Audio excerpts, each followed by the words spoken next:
బావగారు వచ్చేటి వేళ నేను స్వీట్ చేసి ఇచ్చేటి వేళ.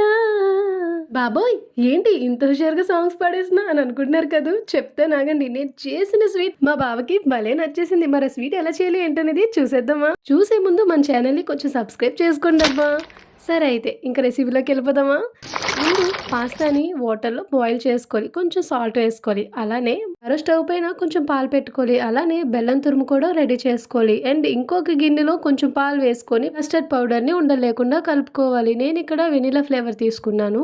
అండ్ పాలు బాగా పొంగిన తర్వాత ఇందులో బెల్లం కూడా యాడ్ చేసుకోవాలి. మీకు వీలైతే ఇలాచీ కూడా యాడ్ చేసుకోండి. చాలా బావుంటది. లాస్ట్ టైం మా అక్క చేసినప్పుడు ఇలాచీ వేసింది. బట్ ఈసారి నేను చేశాను కదా! మర్చిపోయాను.